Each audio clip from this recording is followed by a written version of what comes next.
आप लोगों ने बहुत सारे साक्षात्कार देखे होंगे, बहुत सारे इंटरव्यू आपने देखे होंगे, किसी का सिलेक्शन हुआ तो उस सिलेक्शन के बाद में कैंडिडेट से या टीचर से आपने बहुत सारी बातें सुनी होंगी।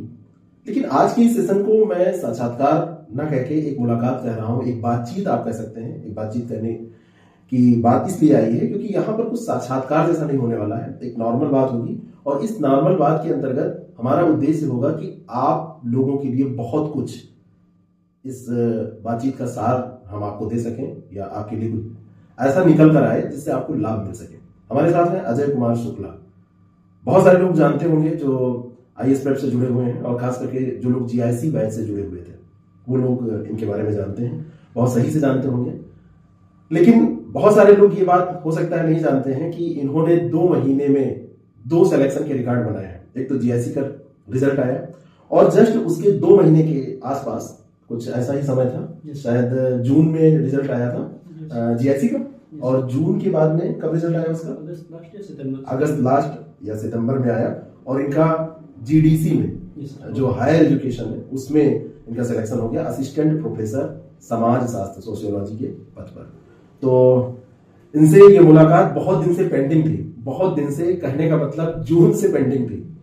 कुछ मेरी लापरवाही के कारण, कुछ समय न मिल पाने के कारण, क्योंकि आप लोगों के लिए कुछ ना कुछ मुझे करते रहना होता है और व्यस्तताएं रहती हैं, तो ज्यादातर इसमें मैं मानूंगा इतना मैं व्यस्त नहीं था कि मुलाकात ना कर पाता, ये मेरी लापरवाही थी। और अजय ने कई बार कहा, इनका फोन लगातार आता रहा कि सर भेंट करनी है, और मैं इतना मतलब समय नहीं निकाल पाया या जैसा भी कुछ हुआ। आज हमारी पहली दफा इनसे मुलाकात भी हो रही है ना।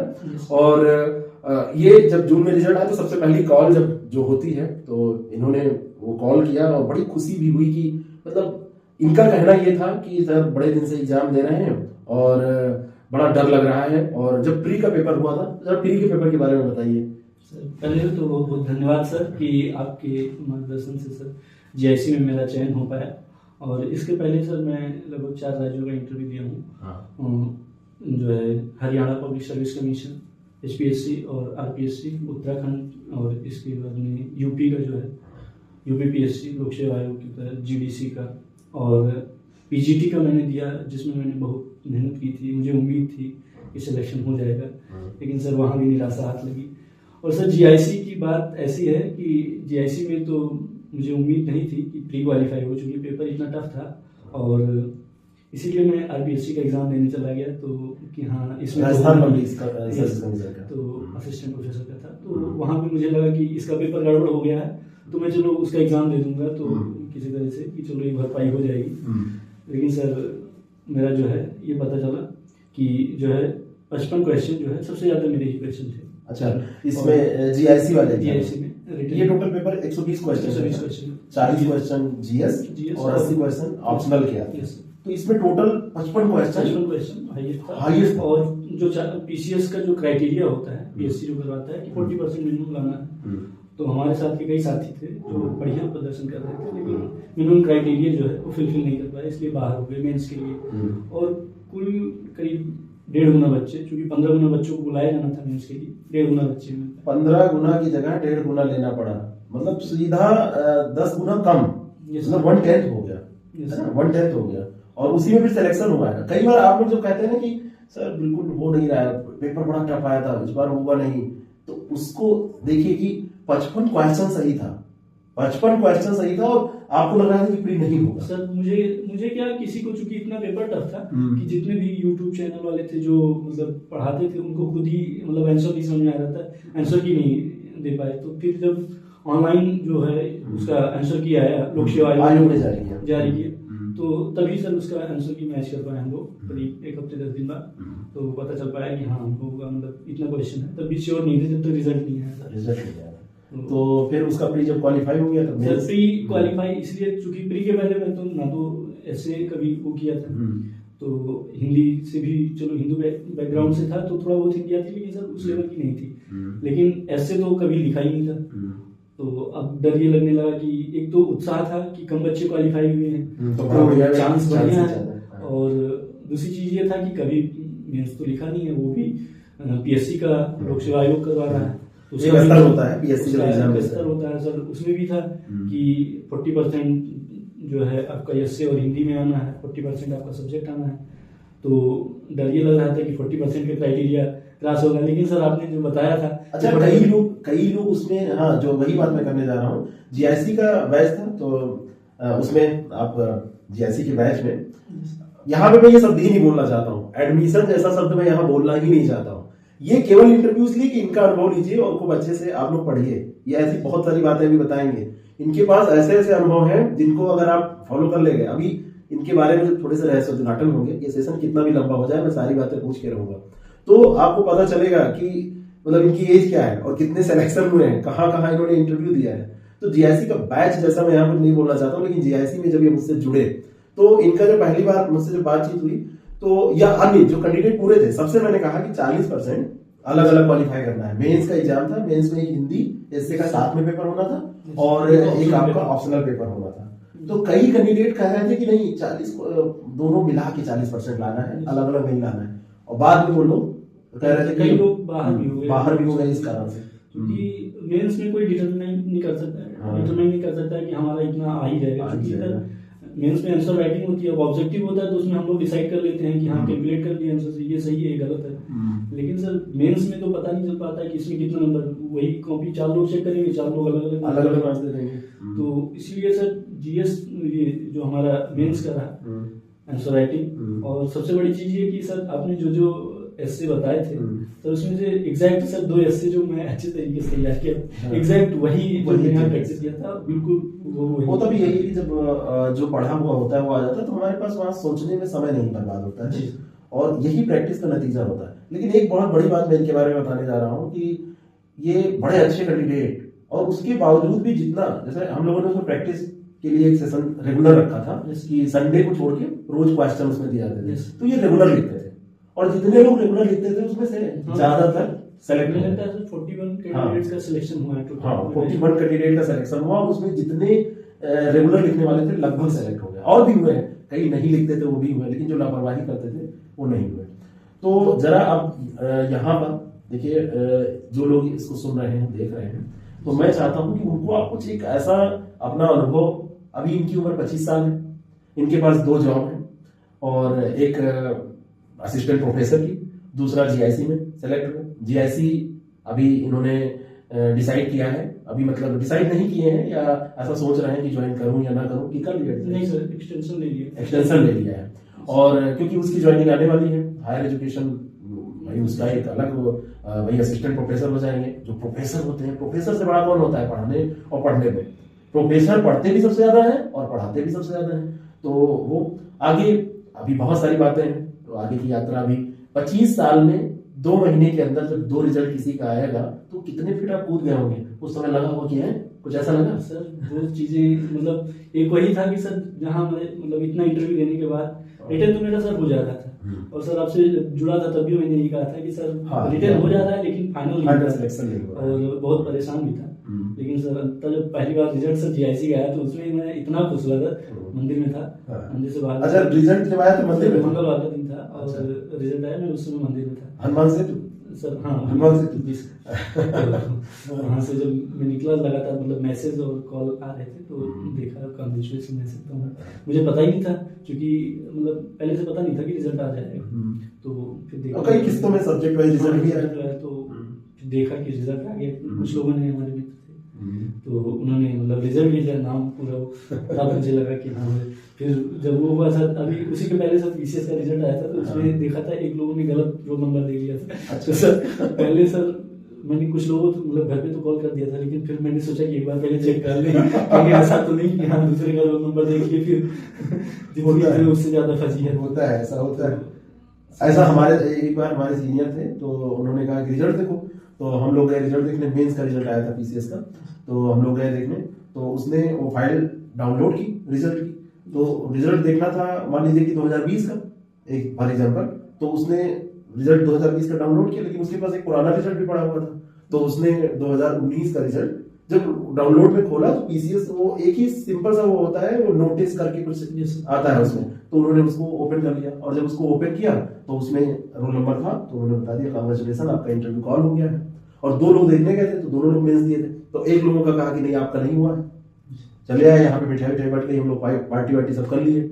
उसके बाद में जब 2-3 दिन बीत गए, 2-3 दिन बाद, ये थोड़ा उस समय की बात है जब सबके हाथ में ये स्मार्टफोन नहीं हुआ करते थे।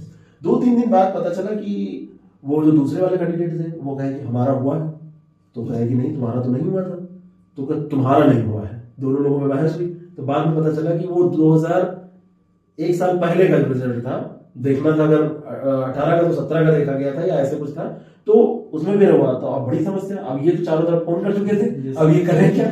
ये ऐसी सिचुएशन होती है। लेकिन अब तो इसीलिए मैंने 2-3 बार क्रॉस चेक किया, उसके बाद जो है रजिस्ट्रेशन नंबर मिलाया, रोल नंबर मिलाया, उसके बाद हमने सोचा कि अब कभी आप फोन करेंगे। तो ये जो जैसे ये था, तो इसमें तो दोनों एग्जाम्स में आपका ऑप्शनल पेपर जो सोशियोलॉजी है, समाजशास्त्र, ये सबसे महत्वपूर्ण था। तो 2 चीजें आप हमको बताइए। जैसे एक तो हम तो आपकी हिंदी की कॉपी, ऐसे की कॉपी, आपकी उसकी परफॉर्मेंस तो लगभग हम जान रहे हैं, उसकी भी स्ट्रेटेजी आप बताइए। और जो लोग सुन रहे हैं और किसी भी सब्जेक्ट से एग्जाम दे रहे हैं, कोई मतलब नहीं है क्या सब्जेक्ट है, रणनीति सबकी एक ही होती है। भाई रणनीति में तैयारी करना, अंतिम उद्देश्य रणनीति का तैयारी करना। तो आपने कैसे किया, ये एक संक्षिप्त और बहुत सारगर्भित बताइएगा। जैसे आपका नोट्स, अभी इन्होंने एक नोट्स हमको दिखाया है, और वो नोट्स ऐसा है जब मैंने उसको पलटा तो वास्तव में वो इतना बढ़िया इन्होंने बनाया कि जो पूछा जाता है वही लिख लिया है। आप लोगों से मैं कहता रहता हूँ, उस नोट्स के कुछ पेज मैं शेयर भी कर दूंगा, कुछ पेज, पूरा नोट्स नहीं दूंगा, ये इनकी मेहनत है। और है ना, ये जाने ये किसको देते हैं, कौन इनका खासम खास है, लेकिन गजब का नोट्स है वो। तो ये बताइए, जैसे प्रीलिम्स की तैयारी लोग करते हैं, जैसे 55 क्वेश्चन आपने कहा, बड़ा हार्ड पेपर था, वही पीसीएस में भी होता है, वही किसी भी एग्जाम में होता है। तो प्रीलिम्स में क्या क्या आपकी स्ट्रेटेजी थी वो बताइए, और जब वो बता लीजिए उसके बाद फिर हम मेंस पे आएंगे। सर प्रीलिम्स जो था वो बेसिकली ये था कि जो है 40% जो हमारा था, जैसे 40 क्वेश्चन जो था वो हमारा जीएस था, और उसके बाद में जो है 80 क्वेश्चन हमारा था, वो सब ऑप्शनल पेपर था। तो सब जीएस ये था कि उसमें सबको पता है कि जो है करंट अफेयर्स आते हैं, बाकी जो जीएस हिस्ट्री जो सारा जितना भी सिलेबस है, मैथ, रीजनिंग, ये सब चीजें आती हैं। तो उसमें ये था कि चूंकि जो उसकी स्ट्रेटजी होती है जीएस की, तो जो बच्चे होते हैं बेसिकली जो सब्जेक्ट ओरिएंटेड होते हैं वो थोड़ा जीएस को इग्नोर कर देते हैं। तो मुझे लगता है कि जो थोड़ा जीएस पे कमांड कर लेता है उसका रिटर्न हो जाता है, क्योंकि सब्जेक्ट में क्या होता है, ऑन एवरेज जो पढ़ाई करता है उसका 2-4-5 क्वेश्चन का मार्जिन ज्यादा से ज्यादा ले पाएगा, लेकिन सर जीएस का जो रोल होता है वो आपको नीचे से ऊपर पहुंचा देता है। अच्छा, कम से कम सारे लोग उसको कर नहीं होता, सारे लोग उसको नहीं कर पाते हैं। जीएस का बहुत बड़ा रोल होता है। और ऑप्शनल पेपर क्या होता है कि एक एवरेज होता है, 2-4 क्वेश्चन से ज्यादा मार्जिन नहीं ले पाएंगे। जो लोग पढ़ते हैं वो सबका लगभग सबका एक ही होता है। तो वही मेरे साथ हुआ, चूंकि जीएस से मैं थोड़ा टच में था और तैयारी भी ठीक ठाक थी जीएस की, तो रिटर्न मेरा हो गया। तो रिटर्न इसमें ऐसे हुआ। लेकिन जैसे जब आप जीएस पढ़ते हैं, जैसे आपने उसमें क्वालिफाई किया, तो जो भी क्वालिफाई करने वाले कैंडिडेट होते हैं वो मैं मानता हूँ कि वो अच्छी परफॉर्मेंस कर रहे हैं। बॉर्डर में फेल होने वाले भी अच्छी परफॉर्मेंस करते हैं, ऐसा नहीं है कि जो फेल हो गया वो बिल्कुल मेहनत नहीं किया, लेकिन जो पास हुआ है उसने तो निश्चित किया है। तो आप क्या करते हैं प्रीलिम्स में, कैसे पढ़ते हैं? सर प्रीलिम्स में जैसे जो टॉपिक जिसका ज्यादा वेटेज होता है, जैसे जो हमारा करंट अफेयर्स है उससे करीब 10 क्वेश्चन आना, उसके बाद में दूसरा सेगमेंट होता है जैसे मॉडर्न हिस्ट्री हो गई, उसके बाद में हमारा जियोग्राफी, इंडियन जियोग्राफी हो गई, इसमें फिजिकल जियोग्राफी का रोल ठीक ठाक होता है, उसके बाद इन्वायरमेंट सर हो गया, बायोलॉजी हो गई, इन सब के क्वेश्चन आते हैं। तो हमको पूरा जीएस नहीं पढ़ना है, पूरा जीएस नहीं पढ़ना है, कोर पोर्शन जो आते हैं, और कोर पोर्शन में जब आप प्रीवियस ईयर क्वेश्चन उठाएंगे तो उसमें पता चल जाता है किस सेगमेंट में किस चीज का रोल आ रहा है और कैसा प्रश्न आ रहा है, तो वो चीजें वो हो जाएंगी। करंट अफेयर्स के लिए सर चूंकि कई बार होता है जैसे यूट्यूब पे भी हम लोग देख लेते हैं, लेकिन एक मंथली मैगजीन अगर या पढ़नी चाहिए, तो ये रहता है कि जब आप लास्ट में तैयार करेंगे तो दिक्कत नहीं होती, चीजें सुनी रहती है। लेकिन अगर लास्ट में सोचिए कि वन लाइनर जो रिमाइंडर आती है फिर आती है, तो उसमें सर कई बार होता है बार बार पढ़ने से तो उतना अच्छे से प्रिपेयर नहीं होता। तो मुझे लगता है कि करंट अफेयर का वेटेज ज्यादा होता है। न्यूज़पेपर अगर कोई पढ़ रहा है रेगुलर थोड़ा सा तो उसका भी उसका टच रहता है, लेकिन सर एक मैगजीन अगर फॉलो करता है तो उसमें ज्यादा अच्छा रहता है, वो अंडरलाइन करके रखा है, रिवीजन कर लिया। और न्यूज़पेपर में सर हम लोग ये सेगमेंट नहीं छाट पाते कौन सा इंपॉर्टेंट है कौन सा नहीं, वो काम लोग करते हैं, तो वो सर वो आपको करना है, कर लिया जाए। यूट्यूब पे अगर जैसे होता है या तो डेली का हो गया या वीकली हो गया या मंथली, कई यूट्यूब चैनल जैसे आपका सर आता है, तो अगर उस पर देख लेते हैं और उसको अगर चाहे तो PDF ले लें या फिर आप खुद ही उसको नोट डाउन कर लें तो वो हो जाता है उससे।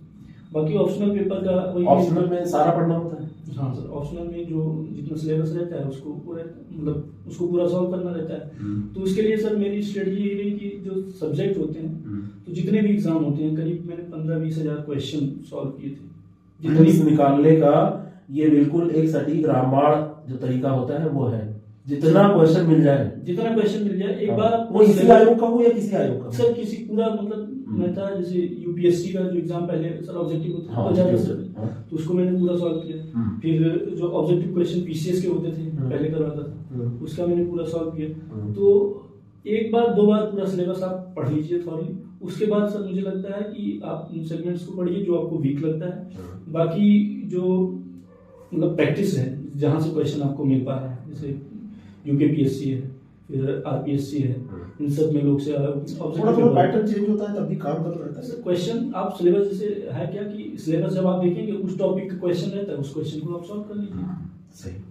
तो मैं अपना बस सिलेबस देखना है, सिलेबस आउट ऑफ सिलेबस नहीं देखना है, बाकी सिलेबस देख के जितना मिल रहा है उसके क्वेश्चन देख लेने हैं। क्वेश्चन देख लीजिए। प्रीलिम्स पास करने का सबसे अच्छा तरीका भी मेरे ख्याल से इसके अलावा और कोई तरीका नहीं। कितना आप पढ़ेंगे?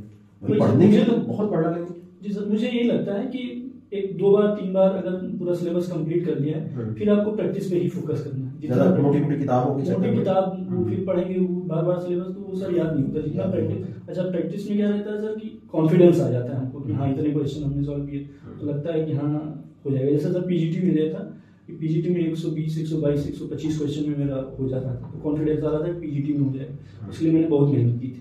उसमें 125 में 122 क्वेश्चन 122 क्वेश्चन कितना तो सही सर प्रैक्टिस अच्छा, इतनी प्रैक्टिस करने के बाद इतना एक्यूरेसी है कि 122 123 हाँ सर आ जाता है उसमें। लेकिन सर 117 क्वेश्चन 125 में 117 क्वेश्चन मेरा सही था, नहीं तो बाहर हो गया फाइनल नहीं था। आपको इनको हायर में सेलेक्ट होना था है ना, आगे पता नहीं कहाँ जाना है, तो वो सारे स्टेप आप थोड़ी ना उसको हार जीत में नहीं मान सकते, वो एक रास्ता है। हाँ सर, हो सकता है उसमें नौकरी मिल गई होती तो आप इधर हायर में जो सेलेक्ट हुए जीडीसी में उतना आप कहते चलो छोड़ो उधर करते हैं। हाँ सर, क्योंकि इनका अभी लक्ष्य अलग है, अभी नहीं बताऊंगा नजर लग जाएगी है ना। अगला इंटरव्यू जब इनका होगा बातचीत, अरे उसको इंटरव्यू में कहूंगा, क्योंकि आज मैं दावा कर रहा हूँ कि आज की जो बातचीत है फिर अगले में इंटरव्यू उसको करेंगे, क्योंकि आज चैलेंज हम लोग ले रहे हैं, इनसे अगर हमारी बात हुई है तो वो है कुछ मामला। फिर जब प्रीलिम्स हो गया फिर मेंस।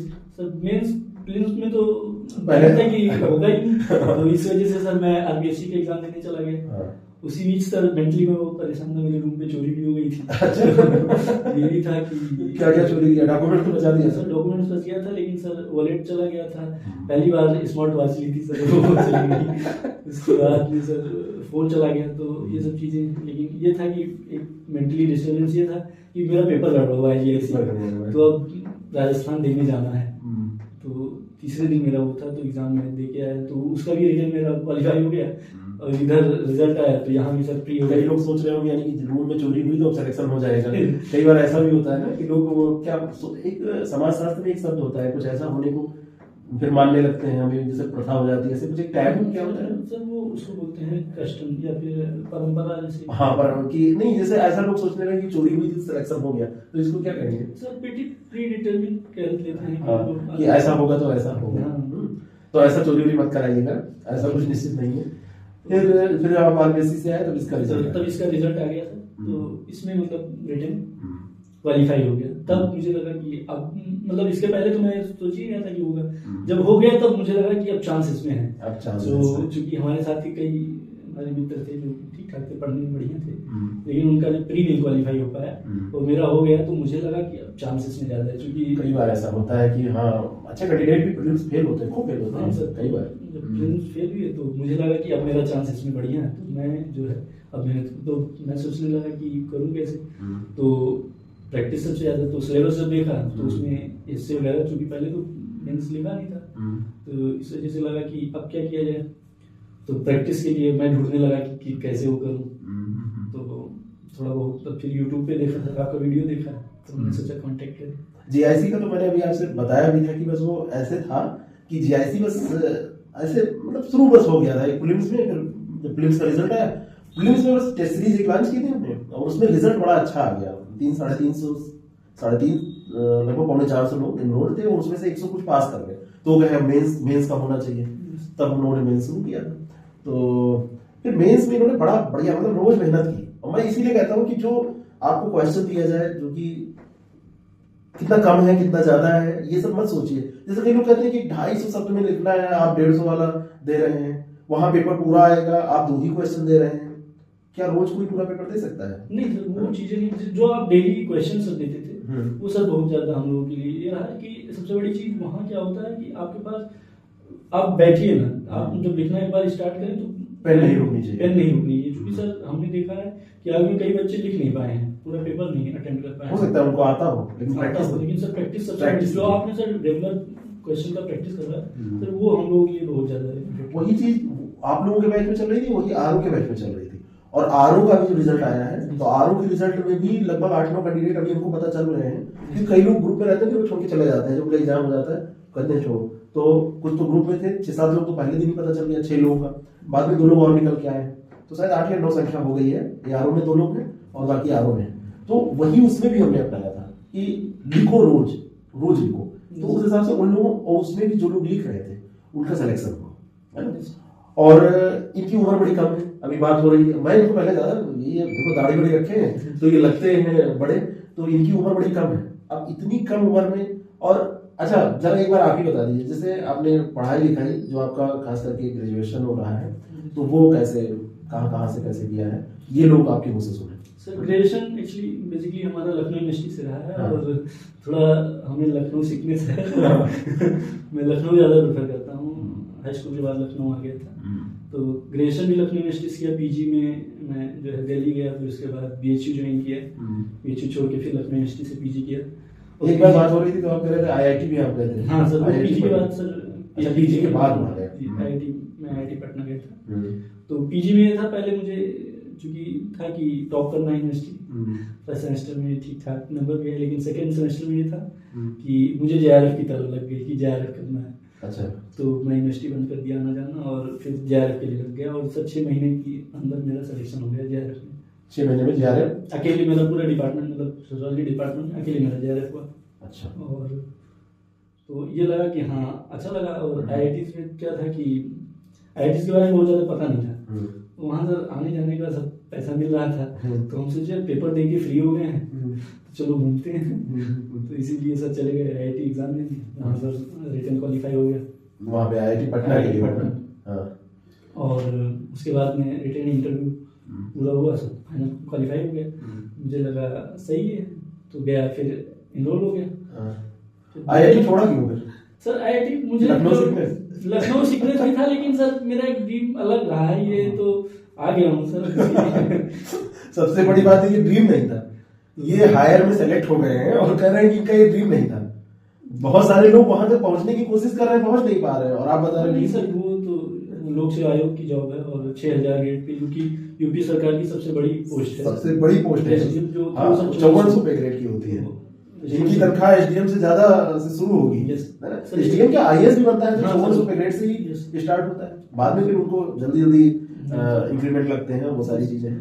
तो हम लोगों की सर ये गेस्टेड पोस्ट है। हाँ गेस्टेड पोस्ट तो है, एक क्लास 1 की जॉब है, तो वो था। लेकिन एसडीएम शुरू में क्लास 1 होता है? नहीं होता है, 5400 ग्रेड पे, 5400 ग्रेड पे है, सारे पोस्ट क्लास 1 नहीं होते हैं, है ना। क्लास 2 पोस्ट से शुरू होते हैं पीसीएस की पोस्ट ज्यादातर, और आप लोग वहाँ स्टार्ट ही क्लास 1 से करेंगे, है ना। तो फिर ये आईआईटी छोड़े, यहाँ आए, और उसके बाद में फिर ये जो जर्नी जो पूरी बताए वो ऐसे चल रही थी।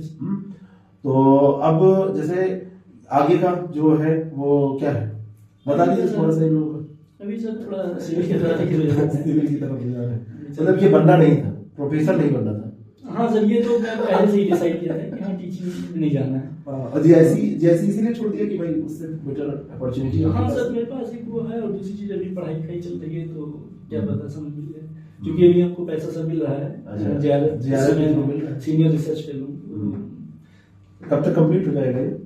सर अभी तो हमारे पास अभी 1.5 साल है, तो उसके पहले तो वहाँ भी ज्वाइनिंग हो जाएगी। हाँ सर, ज्वाइनिंग हो जाएगी तो बंद करना पड़ेगा, तो उसको तो ज्वाइन करेंगे ना अभी? हाँ सर, देखते हैं। तो ये समाजशास्त्र का। अच्छा, मेंस पे जब आपने यहाँ पे जो जीआईसी का पेपर था या और भी जो आपने लिखा होगा तो डिस्क्रिप्टिव रहा होगा ना, उसकी तैयारी के बारे में बताइए।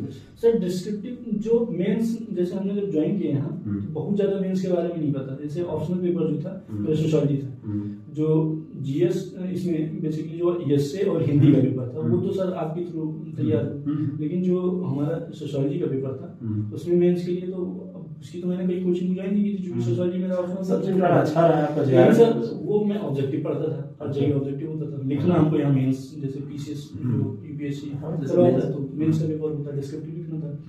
तो उसके लिए हमारे जो मित्र हैं एक इस समय सीडीपीओ हैं दुर्गेश जी, उनका बहुत सहयोग रहा, उन्होंने लिखना बताया। हाँ, उन्होंने पूरा प्रैक्टिस करवाया। और जो है एक हमारे भैया हैं उनका बहुत सहयोग रहा। हमारे जूनियर एक थे अमृत जी, उनका बहुत सहयोग। वो लोग आपको बस वही आपका फैक्ट को बढ़िया तैयार था, हाँ, सारा नॉलेज था, बस उन लोगों ने टिप्स दिया और आपने उसको वहां जाके ऐसे लिख दिया, तो उसी में मार्क्स आपको आ गए। और आपका मतलब इनका ये देखिए कि बता रहे अपने मेंस तो कभी पढ़ा नहीं था, प्रीलिम्स पढ़ा था, हमको तो ये बनना ही नहीं था, दे दिया। मतलब सब देखिए कितना बढ़िया। तो ऐसे मत सोचिएगा कि बस ऐसे नहीं होना था, आप भी सोच रहे कि हमको नहीं बनना है, ऐसे बन जाएंगे, ऐसा नहीं। सब्जेक्ट इतना पढ़ा है, इतना नॉलेज है कि प्रीलिम्स में जो पढ़ा है वो चाहे कॉन्सेप्ट हो चाहे फैक्ट हो, उसको बस लिखना थोड़ा सा टिप्स मिला तो आपने लिख दिया। तो इस लेवल की पढ़ाई करना भी अपने आप में एक वो है। अब आपको लग रहा होगा कि नहीं ये तो हमने पढ़ा नहीं था हो गया, लेकिन ऐसा नहीं है, वो नॉलेज है भाई। जैसे मान लीजिए आप कह रहे हैं कि दुर्गेश जी बता रहे थे, अब आपको आ रहा था तो वो बता रहे थे तो आप लिख ले रहे थे, लेकिन आपने अगर ना पढ़ा होता। वही दुर्गेश जी थे एक हमारे जो है 19 जी इस बार एसडीएम में, पहले बीएससी थे, अच्छा इस बार एसडीएम हो गए। तो उन्होंने हिंदी का जो था वो पूरा चेक करते थे। जैसे एसए हो गया तो आप वो किए, बाकी आप जो एसए देते थे तो वो लिखते थे, लेकिन मैं खुद भी जो है वो करता था। तो एसए वगैरह था, हिंदी वगैरह, तो इन लोगों को जो है ऑनलाइन भेज देता था। तो देखिए ये जो टीम एक वर्क होता है, जैसे होता है ना कि कुछ जब बहुत बड़ी टीम बना लेंगे तो केवल तफरी होगी, तफरी तो जानते हैं ना, तफरी होने लगती है। लेकिन जब 3-4 लोग ऐसे होते हैं सर्किल में, जैसे कुछ हमने तैयार किया तो आपको दिखा दिया, आपने तैयार किया उनको दिखा दिया, उन्होंने, तो आपस में एक दूसरे की गलतियां और जो मजबूती वाले बिंदु है वो भी पता चलते हैं, गलतियां भी पता चलती हैं। लेकिन यहाँ पे जो ग्रुप बनता है आजकल क्या होता है, वो ग्रुप बना के बस केवल वो पीडीएफ शेयर करते हैं लोग। तो ये पीडीएफ तो पूरा ही भर गया, 256 जीबी का पूरा मेमोरी कार्ड मोबाइल फोन का, स्मार्टफोन का, वो फुल हो जाता है। लेकिन उस पीडीएफ से हम सीख कितना पा रहे हैं, ये एक बहुत बड़ी समस्या है। कोचिंग लोग ज्वाइन करते हैं, नोट्स दे दीजिए सारा इकट्ठा कर लेते हैं, उसको पढ़ते ही नहीं, तो कोई मतलब नहीं। इनका कहने का मतलब है 3-4 लोगों का छोटा सा ग्रुप, सीनियर जूनियर साथी जैसे भी, जैसे इन्होंने कहा कि वो लोग थे, अब उनको हम भेज देते थे, अब उनको भेजे तो उन्होंने देखा तो बोला यार ये ऐसा है, इसको थोड़ा सा चेंज करना चाहिए, या ऐसा वो बता दिए, ये यार बड़ा अच्छा है। तो जब कोई अच्छा बोलता है तो उससे कॉन्फिडेंस आता है, कमियां बताता है तो सुधार करने का अवसर मिलता है। तो ये ऐसी कोशिशें आप लोग भी करिए। और आजकल के हाईटेक युग में लोग नुकसान, अच्छा ऑनलाइन जैसे हमसे तो आप जितना जुड़े वो ऑनलाइन ही था, ऑनलाइन का लाभ कैसे उठाया, इसका नुकसान तो बहुत ज्यादा है। शॉर्ट्स देखते कि पूरा टाइम बर्बाद हो जाता है, किससे कहानी सुन रहा है, ये मोटिवेशन जो चलता है आजकल, इसके बारे में कुछ बताइए आप, आपको क्या लगता है? तो मोटिवेशन तो वो क्षणिक होता है, कुछ देर देखी उसके बाद बंद कर दिया, के बाद से फेसबुक हम भी इसमें हो जाएगा, तो बीच में फेसबुक वगैरह सब डिलीट कर देंगे। अब बाद से बात पढ़ाई करनी है, कुछ देर बाद ये होता है चलो नोटिफिकेशन चेक कर फिर से लॉगिन हो गया। इस बार ऐप नहीं डाउनलोड करेंगे, केवल क्रोम पे चेक करेंगे नोटिफिकेशन, सर यही होता है। लेकिन सर इसका बहुत फायदा मिला है, क्योंकि हमारे जो मित्र थे दुर्गेश जी और अमीश भाई, ये दोनों लोगों से, मतलब चूंकि हम लखनऊ में थे, ये लोग पोस्टिंग बाहर, तो इन लोगों से टेक्नोलॉजी के माध्यम से ही जुड़े थे, जो कुछ भेजना रहता था उनसे जुड़ा। लेकिन ये सबसे बड़ी समस्या यही है, जो वो एक बार हमने खोला, देखना कुछ स्टार्ट कुछ में लेटे बढ़िया से स्क्रॉल कर रहे हैं। ये शॉर्ट्स वाला जो कॉन्सेप्ट है, ये जिंदगी को बर्बाद शॉर्ट कर दिया है। घंटे 2 घंटे निकल जाते हैं। कई बार मैं भी ऐसे करता हूँ, अब वो खोला कुछ देख रहा हूँ, अगला और वो एक तलब सी लगती है, नशा सा आता है। हाँ सर वो चीजें तो है ही है, लेकिन जो है जैसे आप तो समाजशास्त्र के विद्यार्थी हैं, ये जो आईटी का युग है, आज की जो टेक्नोलॉजी है, ये लाभकारी ज्यादा है कि हानिकारक ज्यादा है?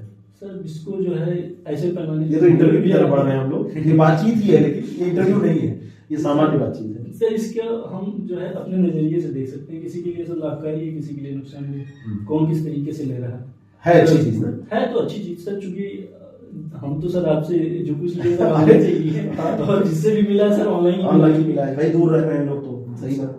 भाई हमारा तो सब जो लोग हमसे भाई हमारी बात सुन रहे हैं, ये लोग आगे ऑनलाइन ही तो सुन रहे हैं। अभी लोग सोच रहे होंगे कि बकवास पूरी बैठ के ऑनलाइन ही कर रहे हैं और बता रहे हैं कि ऑनलाइन सही नहीं है।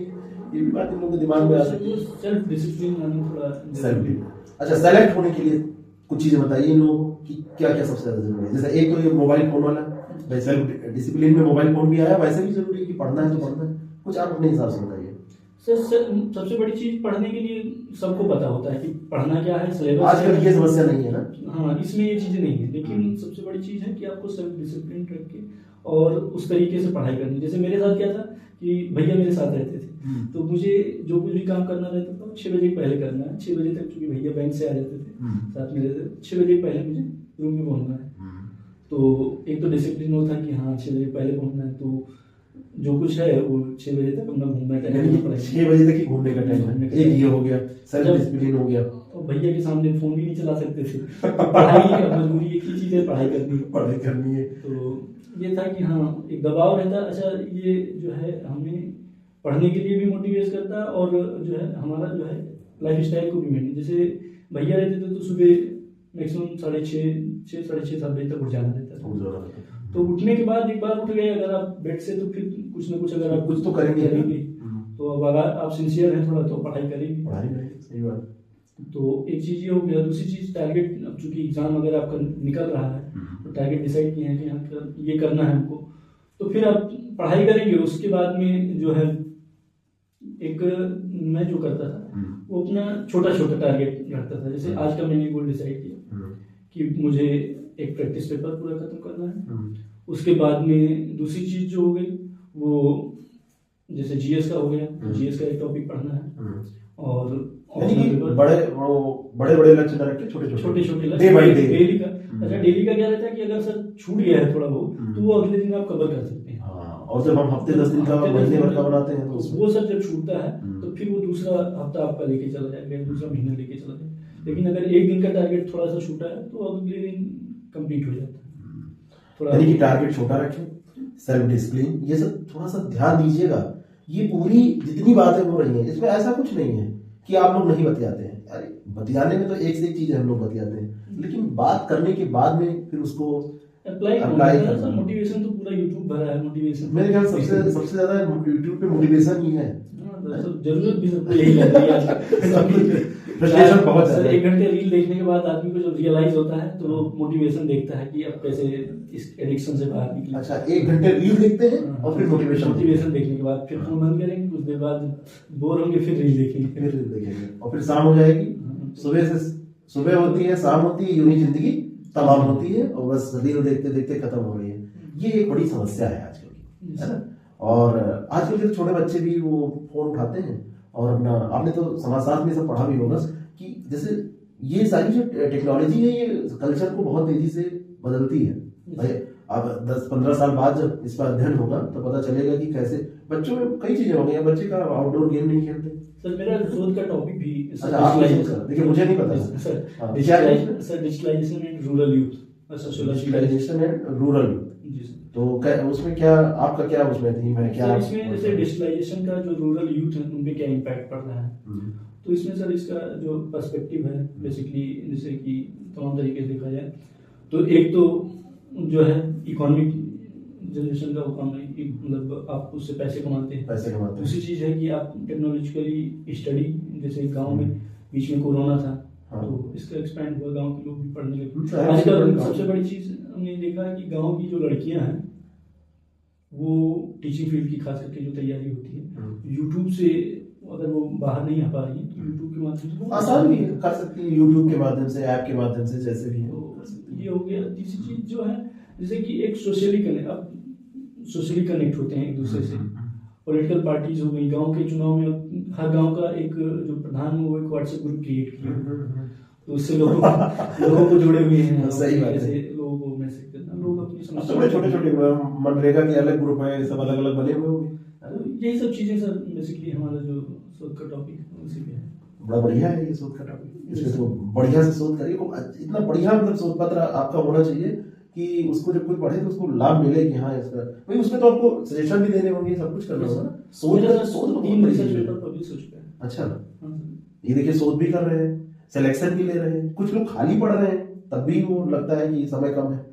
तो सारा गेम टाइम मैनेजमेंट का है, अगर टाइम सही से मैनेज हो गया तो सारी चीजें आसान हो जाती हैं। तो अच्छा, जैसे लोग घंटों में बांटते हैं, जैसे आपसे मैं पूछूं आप कितने घंटे पढ़ते हैं या पढ़ते थे एग्जाम के पहले? सर एग्जाम के पहले अगर जब एग्जाम नजदीक आ जाता है तो 1-8 घंटे वो थोड़ा प्रेशर बनने वाला मतलब बढ़ जाता है। 7-8 घंटे बस सफिशिएंट है। 7-8 घंटे लेकिन आपने पढ़ा?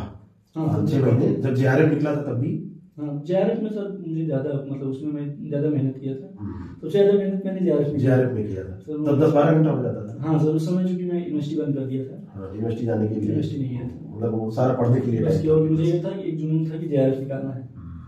तो इस समय सर सबसे बड़ी चीज एक तो मोटिवेशन ये था कि हमारे एक मित्र ने लेखपाल हो गए थे, शिवम भाई। अच्छा। तो हम लोग प्लान बनाए थे कि दिल्ली चलेंगे, तैयारी करेंगे। अच्छा। तो उनका सिलेक्शन हो गया 2016 में लेखपाल में। तो अब वो तो चले गए और हमारे मित्र थे तो वो लोग दिल्ली गए तैयारी करने। मेरे साथ क्या था कि मैं पीजी करने लगा।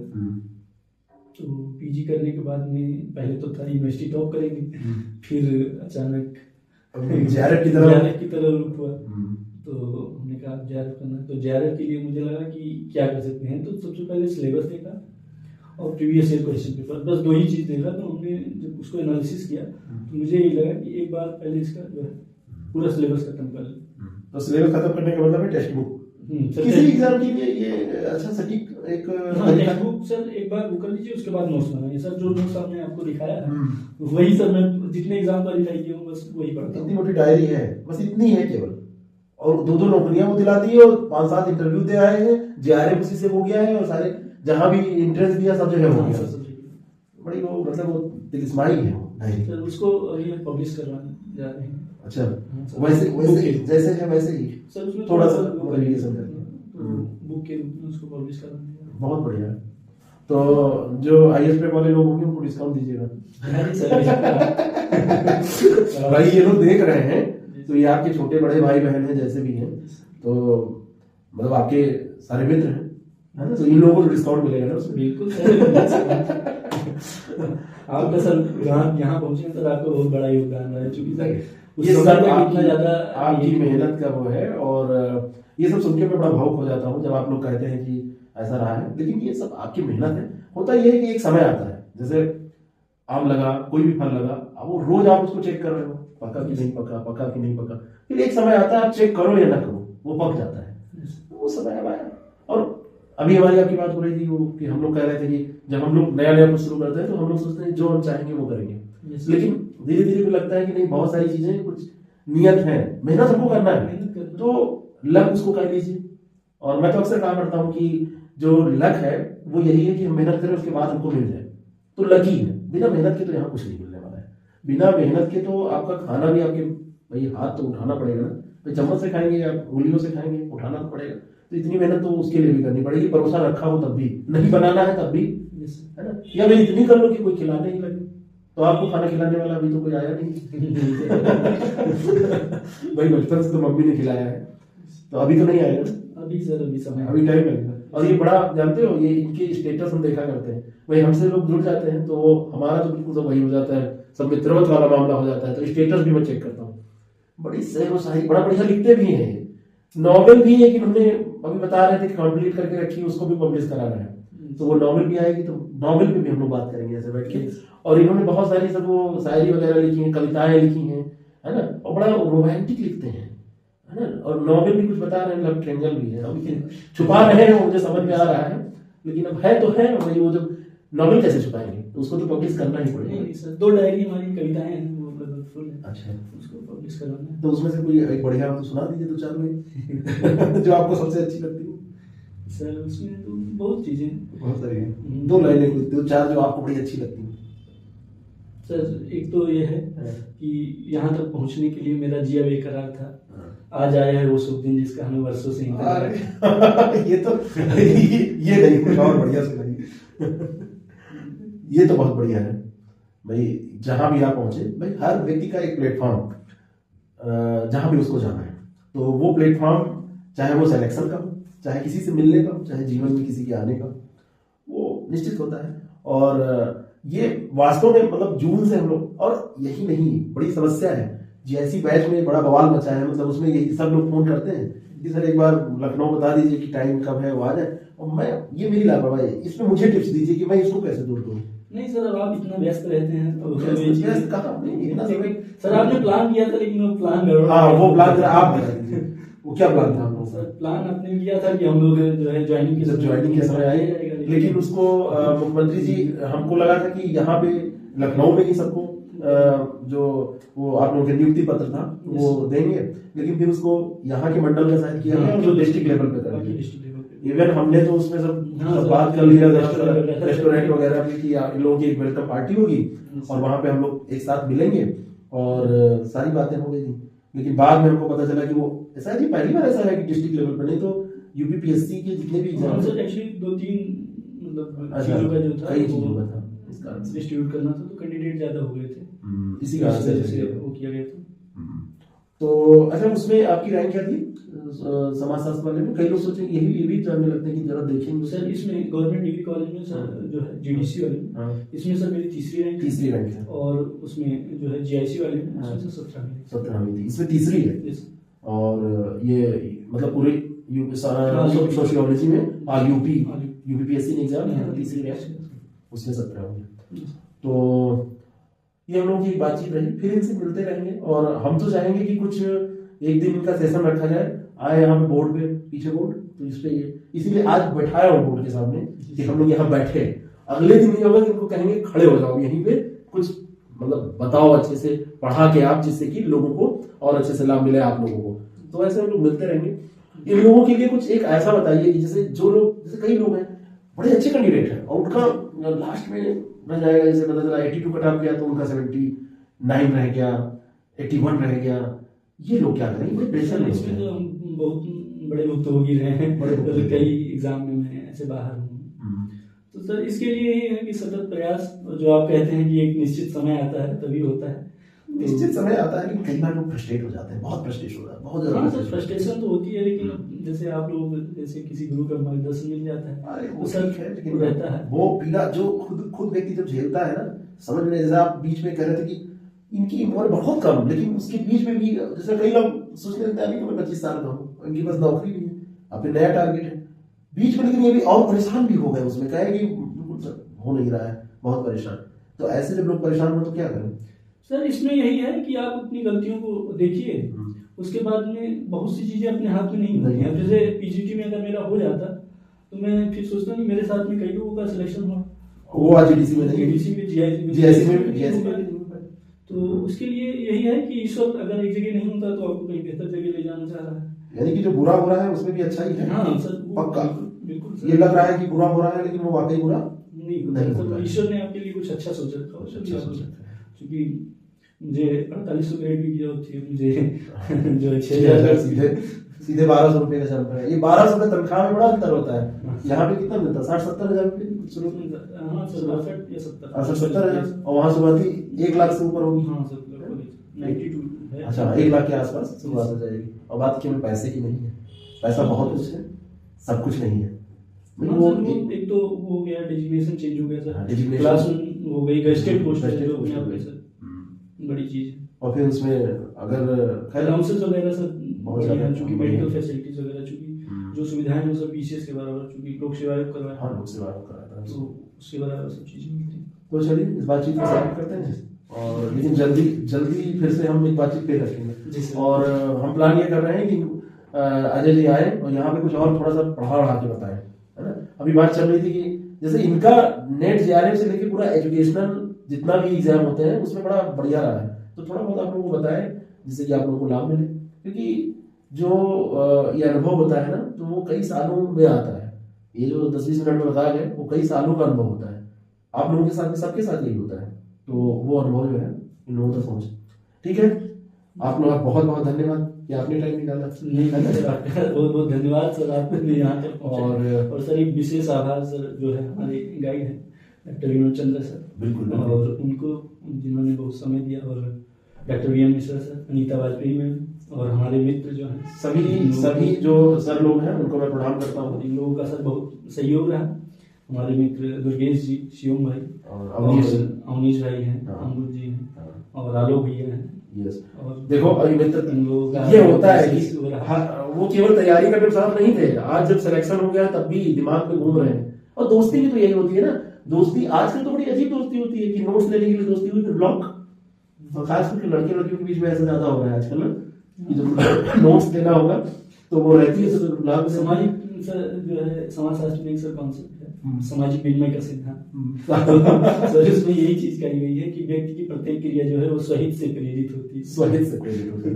जब उसका हित साथ गया तो फिर तो वो न्यूटन ने जो कहा था कि क्रिया का भी क्रिया इसके फिर बाद में प्रतिक्रिया होती है, तो प्रक्रिया वही ब्लॉक हो जाता है। प्रतिक्रिया ये होती है कि वो ब्लॉक हो जाता है। लेकिन मेरा मानना है कि किसी के फोन में ब्लैकलिस्ट में जगह पाना भी मोहब्बत की एक पराकाष्ठा है। मैं ऐसे कोई कैसे बोला, जब ज्यादा परेशान करेगा जब तो ये पराकाष्ठा है, तो ये मोहब्बत ऐसी बनी रहनी चाहिए। ठीक है, तो चलिए अब हम लोगों को इस बातचीत को विराम करने का समय आ गया है। हम लोग इसको विराम करें और आप लोग आराम ना करें, आप लोग अपना काम करें, स्वस्थ रहें, मस्त रहें, व्यस्त रहें, लगातार पढ़ते रहें, प्रयास करते रहें। और अगर आपने करना प्रयास शुरू नहीं किया है तो आज से ही करना शुरू कर दें। फिर आए आप भी बैठ के ऐसे हमसे बात करें और लोगों तक अपना मैसेज पहुंचाएं। ठीक है, थैंक यू सो मच।